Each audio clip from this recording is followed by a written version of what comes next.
차현석 수의사의 하루는 언제나 소독약 냄새와 생명의 경계에서 들려오는 희미한 기계음 속에서 저물었다. 그는 서울 변두리, 자신의 이름을 건 작은 차현석 동물병원의 주인이자 유일한 의사였다. 그의 병원은 늘 깔끔했지만 어딘지 모르게 활기가 없었다. 그것은 마치 몇 년째 열정을 잃어버린 그의 내면을 닮아 있었다. 한때 그는 누구보다 뜨거운 가슴을 가진 수의사였다. 하지만 3년 전 자신의 오진 하나로 사랑받던 강아지 한 마리가 세상을 떠난 후 그는 변했다. 그는 자신의 직감을 믿지 않게 되었다.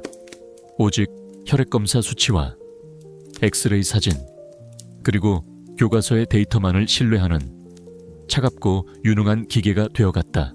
그의 책상 가장 아래쪽, 자물쇠로 잠긴 서랍 안에는 그가 절대 열어보지 않는 사진 한 장이 있었다. 봄이라는 이름에 그가 구하지 못했던 강아지의 사진. 그 실패의 기억은 그의 가슴에 남은 지워지지 않는 흉터였다. 하지만 그는 여전히 좋은 의사였다. 그는 병원 문을 닫은 늦은 밤에도 보호자들의 걱정스러운 전화를 외면하지 않았다. 그는 돈이 되지 않는 어려운 케이스의 논문을 밤새워 찾아보며 자신의 지식을 나누는데 인색하지 않았다. 그의 가슴속 불꽃은 완전히 꺼진 것이 아니었다. 그저 두꺼운 자의 아래에 숨어 희미하게 타오르고 있을 뿐이었다. 그날 오후 늙은 개 한 마리가 동물보호센터 직원의 손에 들려 병원으로 실려왔다. 길 위에서 쓰러진 채 발견된 유기견이었다. 녀석은 뼈대가 앙상하게 드러날 정도로 말라 있었고 털은 흙과 오물로 뒤엉켜 있었다. 의식은 거의 없었고 간간히 몸을 비틀며 작은 발작 증세를 보였다. 현석은 즉시 진료 모드로 들어갔다. 그의 얼굴에서 모든 감정이 사라지고 오직 냉철한 전문가의 표정만이 남았다. 그는 녀석에게 노을이라는 임시 이름을 붙여주었다. 마치 곧 쓰러져갈 녀석의 운명을 예고라도 하듯이 그는 노을을 상대로 할 수 있는 모든 검사를 진행했다. 혈액검사, 엑스레이, 초음파까지. 검사 결과는 절망적이었다. 복부에 다발성 종양이 보입니다. 혈액 수치도 최악이고요. 간과 신장 기능이 거의 정지 상태입니다. 지금 보이는 신경 증상은 아마도 종양이 뇌까지 전이되었기 때문일 겁니다. 현석은 차트를 보며 기계처럼 차갑게 진단을 내렸다. 그의 눈에는 어떤 동정심도 보이지 않았다. 이것은 그가 수없이 마주해온 죽음의 데이터였다. 치료는 의미가 없어 보입니다. 지금 이 아이는 엄청난 고통을 느끼고 있을 겁니다. 이 고통을 끝내주는 것이 저희가 해줄 수 있는 마지막 배려일 겁니다. 그의 말에 동물보호센터 직원도 무거운 표정으로 고개를 끄덕였다. 안락사, 그것은 때로 수의사가 내려야 하는 가장 고통스럽고도 자비로운 처방이었다. 내일 오전에 편안하게 보내주도록 하죠. 현석은 그렇게 노을의 마지막 시간을 선고했다. 노을은 병원 구석의 차가운 철창 안에 눕혀졌다. 녀석은 더 이상 발작도 미동도 하지 않았다. 그저 희미하게 숨만 내쉴 뿐이었다. 마치 자신의 운명을 받아들이기라도 한 듯 조용히 자신의 마지막 노을을 기다리고 있었다. 현석은 그런 노을을 잠시 내려다보았다. 그의 마음속 깊은 곳에서 3년 전 보미를 떠나보내던 날의 죄책감이 희미하게 피어오르는 듯 했지만 그는 애써 고개를 저었다. 감정은 오진을 낳을 뿐이다. 그는 데이터가 내린 냉정한 결정을 따를 뿐이었다. 병원에는 다시 정적이 찾아왔다. 모든 것이 정해진 절차대로 슬프고도 당연하게 흘러가고 있었다. 아무도 알지 못했다. 이 죽음을 기다리는 늙은 개가 내일 아침 이 병원의 모든 운명을 뒤바꿀 마지막 절규를 토해내게 될 것이라는 것을. 다음 날 아침 병원의 공기는 유난히 무겁고 고요했다. 차현석은 안락사를 준비했다. 그의 움직임은 기계처럼 정교하고 그의 표정에는 어떤 감정도 실려있지 않았다. 깨끗한 수건을 깔고 진정제와 심장정지 약물이 담긴 주사기 2개를 나란히 놓았다. 그는 이것을 절차라고 불렀다. 고통받는 생명을 위한 마지막 자비이자 의사로서의 냉정한 의무. 그는 노을이 누워있는 철창으로 다가갔다. 녀석은 어제와 마찬가지로 거의 숨만 붙어있는 것처럼 미동도 없이 누워있었다. 현석은 조심스럽게 녀석을 들어올려 차가운 스테인리스 진료대 위에 눕혔다. 이제 괜찮아. 편안해질 거야. 그는 수없이 반복했던 영혼 없는 위로의 말을 건네며 녀석의 앞다리 털을 조금 깎아냈다. 혈관을 찾기 위해서였다. 그는 알코올 솜으로 주사 부위를 소독하고 첫 번째 주사기, 진정제를 손에 들었다. 바로 그 순간이었다. 뇌혈콩 병원의 현관문이 거칠게 열렸다. 그리고 한 젊은 부부가 아이를 안고 절규하며 안으로 뛰어들어왔다. 도와주세요. 우리 아이가 갑자기 숨을 안 쉬어요. 부부의 품에 안긴 5살 배기 남자아이는 온몸을 활처럼 꺾으며 심한 경련을 일으키고 있었다. 아이의 얼굴은 파랗게 질려 있었다. 그 순간 현석의 머릿속에서 안락사라는 절차는 완전히 잊혔다. 그는 즉시 응급의사 모드로 돌아갔다. 진료실로 빨리 아이를 눕히세요. 그는 간호사에게 소리치며 손에 들었던 주사기를 트레이 위에 내려놓고 아이가 있는 옆 진료실로 달려갔다. 모든 것이 순식간에 일어났다. 젊은 부부가 아이를 안고 노을이 누워있는 진료실 앞을 스쳐 지나가는 바로 그 찰나 죽은 듯이 누워있던 노을의 머리가 번개처럼 번쩍 들렸다. 녀석의 흐릿했던 눈동자가 옆 진료실로 실려 들어가는 아이를 향해 믿을 수 없는 강렬한 빛을 뿜어내며 고정되었다. 그리고 옆방에서 아이가 다시 한번 경련을 일으키며 숨막히는 소리를 내는 순간 노을의 몸에서 아무도 예상치 못했던 힘이 터져 나왔다. 녀석은 비틀거리며 네 다리로 일어서더니 자신의 목숨을 끝내려던 그 진료대 위에서 온 힘을 다해 짖기 시작했다.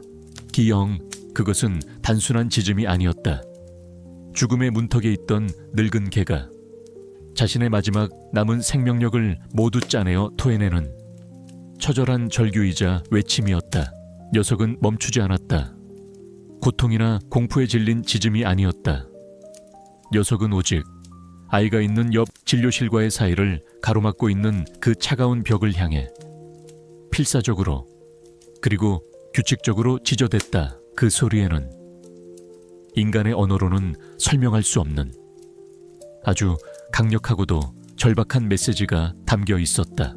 옆 진료실에서 현석은 아이의 기도를 확보하고 응급처치를 하며 정신없이 움직이고 있었다. 그는 짖어대는 개의 소리에 미간을 찌푸렸다. 김 간호사, 저게 좀 조용히 시켜요. 지금 정신없어 죽겠는데. 그는 소리쳤다. 지금 그의 머릿속에는 오직 눈앞에서 꺼져가는 어린 생명을 살려야 한다는 생각뿐이었다. 죽어가는 개의 마지막 발악 따위는 그의 안중에 없었다. 하지만 그 짖음 소리는 그의 의지와는 상관없이 그의 귓가를 계속해서 파고들었다. 이상했다. 너무나도 이상했다.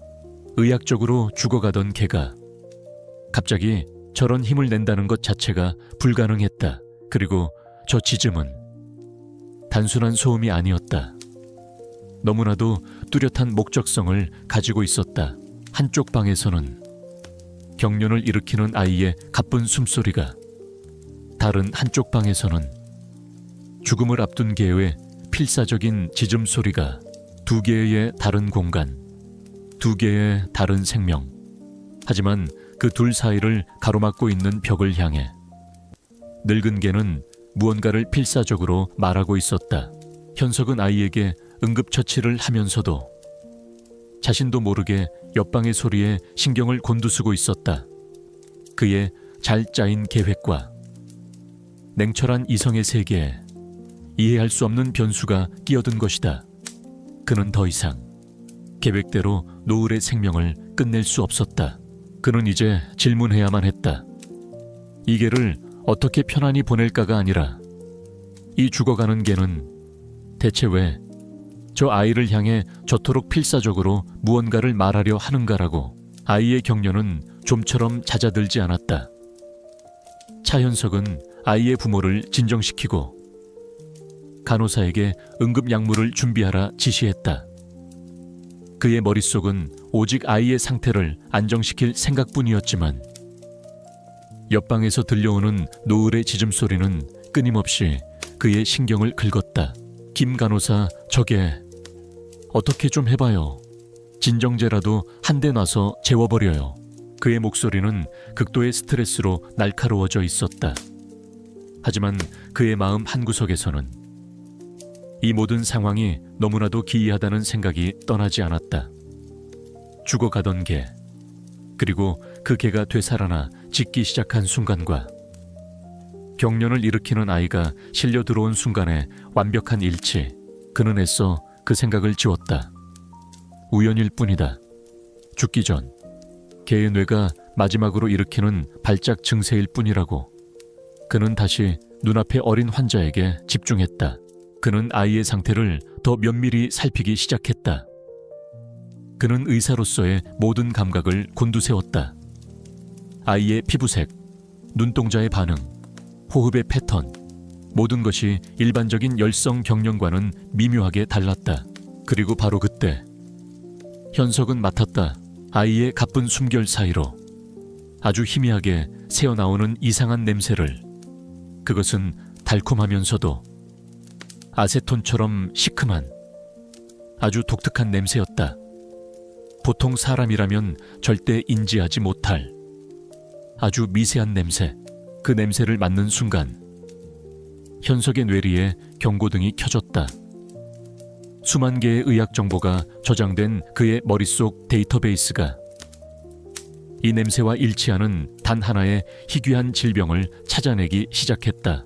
경련 발작, 그리고 숨결에서 나는 아세톤 냄새. 설마 그의 머릿속에 몇 년 전 학회에서 발표되었던 한 논문의 내용이 스쳐 지나갔다. 선천성 유전대사 장애, 체내의 특정 효소가 결핍되어 케톤산이라는 독성 물질이 뇌에 쌓여 경련과 신경 손상을 일으키는 병. 치료 시기를 놓치면 사망에 이르는 치명적이지만 조기에 발견하면 충분히 치료가 가능한 병. 그의 직감이었다. 3년 전 보미를 잃은 후로 그가 스스로 봉인해버렸던 데이터가 아닌 경험과 감각에 의존하는 의사로서의 직감. 그는 심장이 거세게 뛰는 것을 느꼈다. 만약 자신의 직감이 맞다면 이 아이는 지금 생사의 기로에 서 있는 것이다. 그때였다. 그의 머릿속에서 또 다른 기억의 파편이 떠올랐다. 이 냄새 어디선가 맡아본 적이 있다. 아주 최근에 노을, 어제 안락사를 결정하기 전 노을을 진찰할 때 녀석의 몸에서 희미하게 나던 바로 그 냄새였다. 그는 그때 그 냄새를 단순히 병든 동물의 몸에서 나는 혹은 신부전으로 인한 요독증 냄새라고 대수롭지 않게 넘겼었다. 아니야, 우연의 일치일 뿐이야. 그는 다시 고개를 저었다. 하지만 멈추지 않는 노을의 짖음소리가 그의 귀에 대고 이렇게 외치는 것 같았다. 나를 봐요. 저 아이와 나는 같은 고통을 겪고 있어요. 현석은 혼란스러웠다. 이성과 직감, 데이터와 알 수 없는 현상 사이에서 그의 마음이 격렬하게 흔들렸다. 하지만 그는 의사였다. 그의 앞에는 지금 당장 원인을 찾아야만 하는 어린 환자가 있었다. 그는 자신의 의심을 확인하기로 결심했다. 지금 당장 혈액검사 준비해 주십시오. 케톤산 수치 바로 확인해야 합니다. 그는 아이의 부모에게 다가가 자신의 잠정적인 진단을 설명했다. 아이가 희귀한 대사 질환을 앓고 있는 것 같습니다. 지금부터 긴급 검사를 시작하겠습니다. 만약 제 진단이 맞다면 살릴 수 있습니다. 희망적인 그의 말에 아이의 부모는 눈물을 흘리며 그의 손을 잡았다. 그가 아이의 혈액을 채취하고 검사실로 보내는 동안에도 노을의 짖음소리는 멈추지 않았다. 이제 그 소리는 더 이상 현석에게 소음으로 들리지 않았다. 그것은 자신의 잘못된 진단을 향한, 그리고 외면당한 진실을 향한 늙은 개의 처절한 항의처럼 들렸다. 그의 완벽했던 진단에, 그의 차가웠던 확신에 아주 작은 균열이 생기기 시작하고 있었다. 차현석의 머릿속은 전쟁터였다. 한쪽에서는 지난 3년간 그를 지배해온 데이터에 기반한 냉철한 이성이 외치고 있었다. 개의 증상은 말기암의 전형적인 증상이다. 아이와는 전혀 다른 케이스다. 우연의 일치일 뿐이야. 하지만 다른 한쪽에서는 그가 스스로 묻어버렸던 의사로서의 직감이, 그리고 옆방에서 들려오는 늙은 개의 처절한 짖음소리가 외치고 있었다. 아니다. 저 냄새, 저 증상, 모든 것이 하나의 진실을 가리키고 있다. 그는 두 진료실 사이에 좁은 복도를 미친 듯이 오갔다. 그의 눈앞에 두 개의 다른 생명이 놓여 있었다. 첫 번째 진료실. 그곳에는 이제 막 발작을 멈추고 색색거리며 잠든 어린아이가 있었다. 아이의 부모는 그의 손을 잡고 그가 기적을 만들어주기만을 기도하고 있었다. 방 안에는 희망과 절망이, 그리고 그 희미하고 독특한 아세톤 냄새가 감돌고 있었다. 그리고 두 번째 진료실. 그곳에는 자신의 운명도 모른 채 오직 본능의 의지에 필사적으로 짖고 있는 늙은 개 노을이가 있었다. 녀석의 짖음소리는 이제 점점 더 약해지고 있었다. 방 안에는 죽음의 그림자와, 그리고 아이의 방과 똑같은 그 희미한 냄새가 배어 있었다. 현석의 뇌리를 3년 전에 끔찍한 기억이 스쳐 지나갔다. 그날도 그는 자신의 진단을 확신했었다. 단순 장염이라는 데이터를 믿고 이제 괜찮을 거라며 강아지 보미를 집으로 돌려보냈다. 하지만 다음 날 보미는 복막염으로 쇼크사했다. 그의 오진 때문이었다. 의사라면서 어떻게 그걸 모를 수가 있어요? 라며 오열하던 보호자의 얼굴이 그의 뇌리에 낙인처럼 새겨져 있었다. 그날 이후 그는 자신의 직감을 죽였다. 그는 다시는 실수하지 않기 위해 오직 데이터의 노예가 되기를 자처했다. 그런데 지금 그의 죽었던 직감이 한 마리 늙은 개의 짖음소리에 의해 다시 깨어나고 있었다. 그리고 그 직감은 그에게 소리치고 있었다. 너는 또다시 틀렸어. 너는 지금 또 하나의 생명을 죽이려 하고 있어. 그는 결심했다. 그는 진료실의 화이트보드에 두 환자의 증상을 나란히 적어 내려가기 시작했다. 환자 1I, 급성 경련 발작, 의식 소실, 호흡 곤란, 그리고 숨결에서 나는 독특한 아세톤 향. 환자 T, 노을 기력 저하, 식욕 부진, 간헐적 발작, 그리고 몸에서 희미하게 풍기던 바로 그 아세톤 향. 증상은 놀라울 정도로 비슷했다. 그가 노을의 복부에서 발견했던 종양들, 그것이 악성 종양이 아니라 희귀대사 질환으로 인해 생긴 양성 낭종이나 합병증일 가능성, 그가 간과했던 혹은 애써 무시했던 그 가능성이 이제 거대한 진실이 되어 그의 뒤통수를 내리치고 있었다. 그의 진단은 확증 편향의 전형적인 오류였다.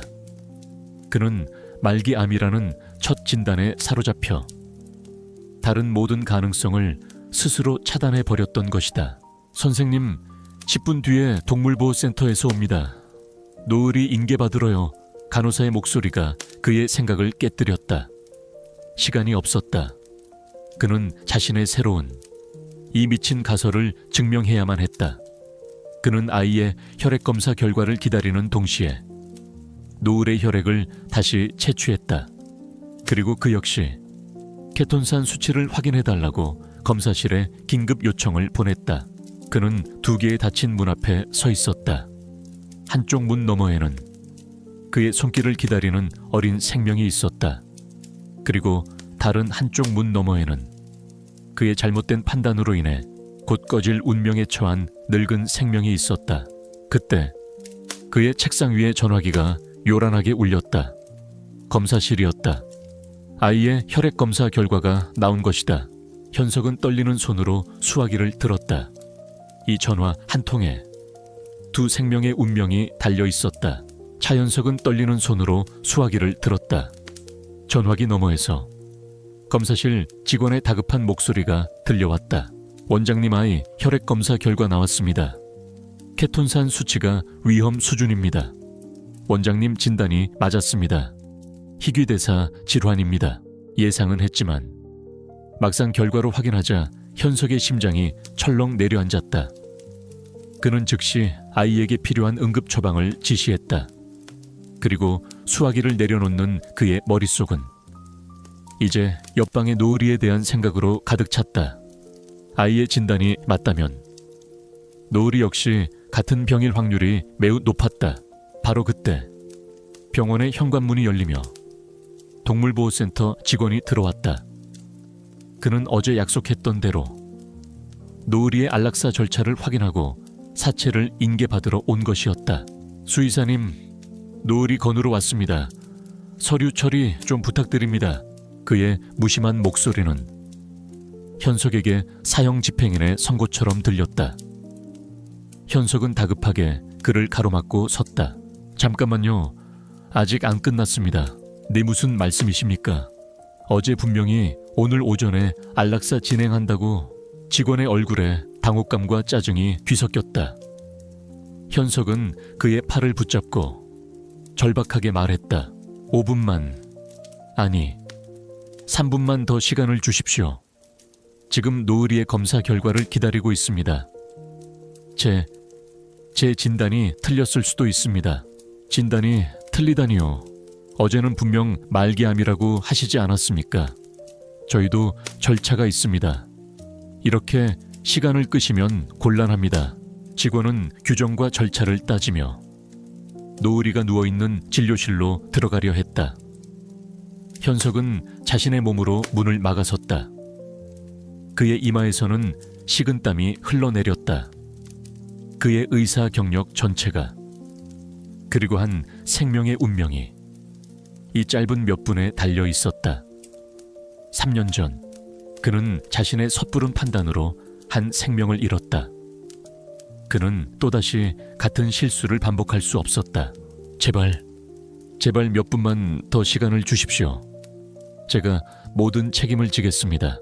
그의 필사적인 모습에 직원도 더는 그를 밀어붙이지 못하고 못마땅한 표정으로 팔짱을 끼고 기다리기 시작했다. 1분 1초가 지옥처럼 길게 느껴졌다. 바로 그때 전화벨이 다시 울렸다. 노을이의 혈액 검사 결과였다. 현석은 번개처럼 수화기를 낚아챘다. 병원 전체가 숨을 죽인 듯 고요했다. 들리는 것은 직원의 짜증 섞인 발구름 소리와 희미한 기계음뿐이었다. 현석은 수화기 너머의 목소리를 듣는 내내 아무 말도 하지 못했다. 그의 표정은 긴장으로 굳어 있었다. 이윽고 그의 눈이 경악과 안도와 그리고 믿을 수 없는 희열로 커졌다. 그는 수화기를 내려놓고 직원을 바라보았다. 그의 목소리는 감격에 겨워 심하게 떨리고 있었다. 안락사 취소합니다. 근데 그게 무슨... 이 아이... 노을이는 암이 아니었습니다. 저기 있는 저 아이와 똑같은 희귀대사 질환이었습니다. 모든 증상이 똑같았어요. 제가 틀렸습니다. 하마터면 내 손으로 멀쩡히 살 수 있는 아이를 죽일 뻔했습니다. 그는 2장의 검사 결과지를 직원 앞에 내밀었다. 노을이와 아이의 케톤산 수치가 약속이라도 한 듯 똑같이 위험 수준을 가리키고 있었다. 직원은 그 자리에 얼어붙었다. 그는 검사 결과지와 현석의 얼굴과 그리고 닫힌 진료실 문을 번갈아 쳐다볼 뿐이었다. 현석은 더 이상 그를 상대하지 않았다. 그는 미친 듯이 노을이가 있는 진료실로 달려 들어갔다. 노을이는 진료대 위에 힘없이 누워 있었다. 필사적으로 짓느라 모든 힘을 소진한 듯 이제는 희미한 숨만 간신히 내쉬고 있었다. 녀석의 짖음소리는 자신의 잘못된 사형 선고를 바로잡아 달라는 마지막 항소였던 것이다. 현석은 트레이 위에 놓인 안락사 약물이 담긴 주사기를 바닥에 내팽개쳤다. 그리고 조심스럽게 노을이의 야윈 몸을 들어 자신의 품에 안았다. 미안하다. 노을아, 정말 미안하다. 내가 하마터면 널 보낼 뻔했다. 그의 눈에서 지난 3년간 단 한 번도 흘리지 않았던 뜨거운 눈물이 흘러내렸다. 그것은 후회와 미안함과 그리고 생명에 대한 경이로움이 뒤섞인 눈물이었다. 노을이는 그런 주인의 마음을 알아들었다는 듯 희미하게 낑낑거리며 그의 턱에 자신의 뺨을 부드럽게 비볐다. 마지막 순간 기적처럼 사형수는 무죄를 선고받았다. 그리고 그의 잘못된 판결을 내렸던 재판관은 눈물로 자신의 죄를 고백하고 있었다. 진료실의 공기는 완전히 달라져 있었다. 동물보호센터 직원은 경외와 미안함이 뒤섞인 눈으로 차현석을 바라보고 있었다. 원장님, 정말 죄송합니다. 제가 원장님을 의심하고 절차만 따지려고 했습니다. 그는 진심으로 머리를 숙여 사과했다. 현석은 괜찮다는 듯 그의 어깨를 두드려 주었다. 이제 그에게 중요한 것은 눈앞에 두 생명을 살리는 것뿐이었다. 그날부터 차현석의 고독한 싸움이 시작되었다. 그는 먼저 아이를 위한 모든 조치를 취했다. 그는 자신의 모든 인맥을 동원해 이 희귀대사 질환의 최고 권위자인 대학병원 교수와 연락했다. 그는 화상 통화를 통해 아이의 상태와 검사 결과를 공유하며 가장 효과적인 치료 계획을 세워나갔다. 그의 정확한 초기 진단 덕분에 아이는 골든타임을 놓치지 않고 적절한 치료를 받을 수 있었다. 그리고 동시에 그는 노을을 살리기 위해 모든 것을 쏟아부었다. 그는 더 이상 차가운 데이터의 노예가 아니었다. 그는 노을의 곁을 떠나지 않고 밤을 새워가며 녀석을 돌보았다. 그는 녀석의 몸에 쌓인 케톤산을 배출시키기 위해 수액을 주사하고 특수 처방식을 직접 만들어 먹였다. 그는 더 이상 안락사를 기다리는 유기견을 보는 것이 아니었다. 그는 자신의 오만과 실수를 용서하고 다시 한번 의사로서 살아갈 기회를 준 고귀한 생명을 마주하고 있었다. 노을아, 조금만 더 힘내자. 네가 나를 살렸으니 이제 내가 너를 살릴 차례야. 그는 잠든 노을의 귀에 나직하게 속삭였다. 기적은 아주 천천히 하지만 분명하게 일어나고 있었다. 며칠 뒤 아이는 경련을 멈추고 의식을 되찾았다. 아이의 부모는 현석의 손을 잡고 그가 자신들의 가족을 구해준 은인이라며 눈물을 흘렸다. 노을 역시 조금씩 기력을 되찾기 시작했다. 녀석은 앙상했던 몸에 살이 오르기 시작했고 푸석했던 털에는 다시 윤기가 돌았다. 그리고 마침내 녀석은 자신의 그릇에 담긴 음식을 스스로의 힘으로 먹기 시작했다. 한쪽 방에서는 한 아이가 죽음의 문턱에서 돌아와 엄마의 품에 안겨 웃고 있었다.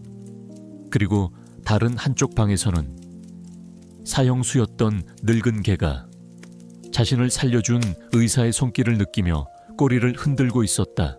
차현석은 그 광경을 보며 3년 전 보미를 잃은 후 처음으로 가슴속 깊은 곳에서부터 차오르는 뜨거운 희열을 느꼈다. 그것은 잊고 있던 의사만이 느낄 수 있는 생명을 살려냈다는 숭고한 보람이었다. 그는 자신의 차가웠던 심장이 다시 뛰기 시작하는 것을 느꼈다. 아이의 가족들은 자신들의 아들을 살려준 결정적인 계기가 된 노을이를 매일같이 찾아왔다. 그들은 노을이를 은인이라고 부르며 가장 좋은 간식과 장난감을 선물했다. 아이, 민준이는 아직은 서툰 걸음으로 노을이에게 다가가 녀석의 등을 조심스럽게 쓰다듬어 주었다. 노을이는 그런 아이의 손길을 얌전히 받아들였다. 같은 병을 앓고 같은 의사를 만나 함께 죽음의 문턱에서 돌아온 두 생명 사이에는 인간과 동물의 경계를 넘어선 특별한 유대감이 형성되고 있었다. 어느 날 밤, 현석은 평소처럼 마지막 회진을 돌고 있었다. 그는 노을이가 누워있는 입원장의 문 앞에 멈춰 섰다. 녀석은 평화롭게 잠들어 있었다. 그리고 입원장 문에는 아이가 서툰 솜씨로 그린 그림 한 장이 붙어 있었다.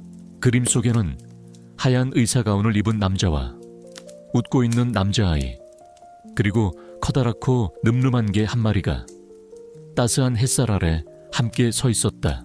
현석은 그 그림을 가만히 들여다보았다.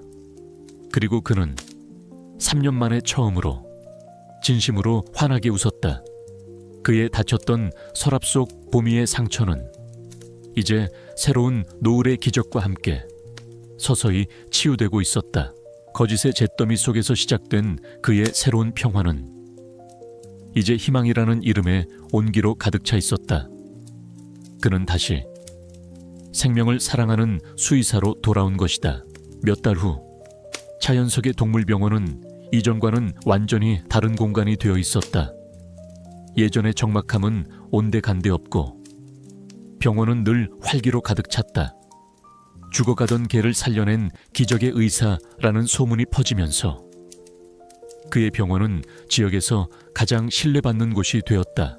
차현석 역시 완전히 다른 사람이 되어 있었다. 그는 더 이상 데이터에만 의존하는 차가운 기계가 아니었다. 그는 이제 보호자들의 이야기에 귀를 기울이고 동물의 작은 몸짓 하나하나에서 교감을 나누려 노력했다. 그의 얼굴에는 오랜만에 진심에서 우러나오는 따뜻한 미소가 돌아와 있었다. 그의 가슴 속에서 꺼져가던 불꽃이 다시 활활 타오르기 시작한 것이다. 그날 오후, 병원 문이 열리고 아주 특별한 손님들이 찾아왔다. 건강을 완전히 되찾은 민준이와 그의 가족, 그리고 이제는 그 가족의 일원이 된 노을이었다. 노을이라는 이름은 이제 지고 사라지는 것이 아닌 새로운 아침을 약속하는 아름다운 빛이라는 의미를 갖게 되었다. 원장님, 저 왔어요. 민준이가 달려와 현석의 품에 안겼다. 노을이 역시 윤기 나는 털을 뽐내며 현석의 다리에 머리를 부볐다. 녀석의 눈빛은 더 이상 죽음을 기다리는 자의 공허함이 아닌 사랑받는 반려견의 행복으로 가득 차 있었다. 민준이의 부모는 현석에게 몇 번이고 고개를 숙이며 감사 인사를 전했다. 원장님이 아니었다면 저희 아들도, 그리고 우리 노을이도 지금 이 세상에 없었을 겁니다. 이 은혜는 평생 잊지 않겠습니다. 현석은 그들의 인사에 그저 따뜻한 미소로 화답했다. 그는 의사로서 자신의 소명을 다했을 뿐이었다. 가족들이 돌아간 후 현석은 자신의 진료실 책상 앞에 홀로 앉았다.